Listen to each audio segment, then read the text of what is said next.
Hello everyone. तो आज तक अगर आप a प्लस बी का whole square is equals to 2ab याद करते रहे तो आज से आप इसको याद करना बंद कर दीजिए, क्योंकि आज से हम आपको सिखाने वाले हैं इसको एक स्क्वायर की मदद से निकालना। ठीक है, अगर ये हमारा एक स्क्वायर है और जिसकी जो लेंथ है वो हमारी है a प्लस बी, यानी कि जो इसकी चारों साइड्स हैं वो a प्लस बी है। एरिया ऑफ दिस स्क्वायर क्या हो जाएगा? आपको पता है जब भी आपको किसी स्क्वायर का एरिया निकालना होता है तो आप क्या करते हैं, उसकी साइड का स्क्वायर कर देते हैं, यानी कि इसका एरिया हो जाएगा a प्लस बी का होल स्क्वायर। क्लियर? अब इस a प्लस बी के होल स्क्वायर को हम क्या करें, जो लेंथ है उसमें डिवाइड कर देंगे a और b के फॉर्म में। तो ये अगर हमारी लेंथ हो जाती है यहाँ तक a, तो अब दूसरी जो लेंथ है बची हुई उसको अगर हम मान लेते हैं b, तो देखिए ये हमारी a प्लस बी साइड का एक स्क्वायर दिखाई दे रहा है। इसको हम करेंगे 4 पार्ट्स में डिवाइड, जिसमें जो एक स्क्वायर होगा जिसकी लेंथ होगी और दूसरा हमारा यहाँ पर एक रेक्टेंगल ऐड हो पाएगा।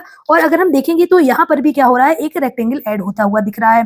ठीक है, और जो ये बचा हुआ पार्ट है इसमें देखिए तो आपको एक स्क्वायर ऐड होता हुआ दिख रहा है। ठीक है, क्योंकि ये वाला जो ब्लू वाला हमारा स्क्वायर है ना, उसमें देखिए आप क्या है, उसकी जो चारों साइड्स हैं वो आपको क्या दिखाई दे रही है, ए दिखाई दे रही है। देखिए यहाँ से भी ए है और इधर साइड भी क्या है, इसकी जो लेंथ है वो ए है, तो इसका जो एरिया है वो कितना हो जाएगा, ए स्क्वायर हो जाएगा। अब देखिए हमारा इस रेक्टेंगल को, इस ग्रीन वाले रेक्टेंगल में अगर आप देखेंगे तो इसकी लेंथ बी है और विड्थ आप देखिए ए दिखाई दे रही है। रेक्टेंगल का जो एरिया होता है वो कितना होता है, ए बी होता है, तो इसको आप मल्टीप्लाई में कर दीजिए लेंथ इनटू विड्थ को। ठीक है, सिमिलरली आपको एक और रेक्टेंगल दिख रहा है उसी के शेप का, तो इसका भी एरिया आप बताइए कितना हो जाएगा, ए बी हो जाएगा। अब आप देखिए यहाँ पर जो एक ये छोटा सा व्हाइट कलर का स्क्वायर बचा हुआ है, यहाँ पर अगर आप मेजर करें तो इसकी जो लेंथ और विड्थ है वो दोनों ही क्या है, वो दोनों ही आपको बी दिखाई देंगे। तो आप कह सकते हैं इसका भी एरिया कितना हो जाएगा, ये एक स्क्वायर है तो आप कर देंगे बी का स्क्वायर कर देंगे। क्लियर? तो यहाँ पर आपने देखा कि जो आपका जो स्क्वायर था ना, जिसका एरिया था ए प्लस बी का होल स्क्वायर, उसको आपने 4 पार्ट्स में डिवाइड कर लिया है। उसके 4 पार्ट्स क्या क्या है, उसके 4 पार्ट्स हैं आपके, एक तो है हमारा ए का स्क्वायर